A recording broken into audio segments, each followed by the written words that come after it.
Gu Sheng. There was a customer in Jiangnan who once stayed in a guest store in Jinan province. His eyes suddenly swelled up, and he groaned with pain day and night. All the treatment was ineffective.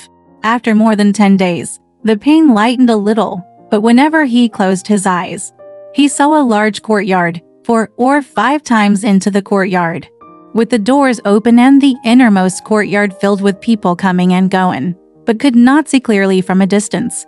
One day, Gu Sheng was watching carefully again, and suddenly felt his body was entering the house.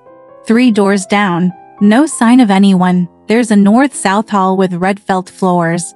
Secretly, he saw a house full of babies, sitting, lying, crawling. Nothing more. Gu was in shock when a man came from behind the house and saw him say, "The little prince said there were guests from afar." It was great. I'll invite Gu into the house. Gu Sheng was afraid to go in, and the man forced him to go inside. Gu Sheng asked, "What is this place?" "It's where the 9th prince lives. The son has just recovered from malaria. You're very lucky that your family and friends came to congratulate him today," the person said. There was no end to the conversation. Someone came to urge them to leave. A few minutes later, the sacred bamboo pens, a hallowed hall with 9 large pillars in front of it facing north. Gu Shengding's steps entered the hall and was filled with guests. A teenager sat facing north, and Gu Sheng knew that this was the prince, and he fell on his knees to meet him. All the guests stood up. The prince pulled Gu Sheng and sat him facing east. In a moment, a drink is served, the drums play, and the singers come to the hall to perform the Hua Feng Ju scene. The host and servant of the inn shouted at Gu Sheng for lunch, leaning against him at his bedside. Gu Sheng listened very clearly, and was afraid that the prince would know, so he forced himself to go to the toilet and come out of the hall. It was noon, looking up at the sun, and Gu Sheng woke up when he suddenly saw his servant standing in front of the bed and never left the hotel. Eager to return to the prince's temple, he hurried his way in, past the hall where the babies had been, and saw that there were no babies, but dozens of elderly women who were hunched, sitting or lying in their homes.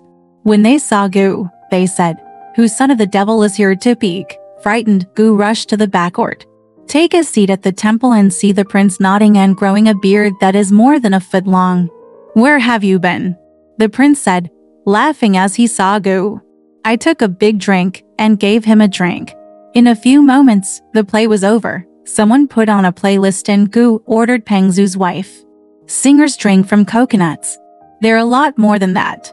Gu Sheng stood up and said, "I can't overdose if my eyes are sick." The prince said, "You have an eye problem, and I have a doctor here who will treat you."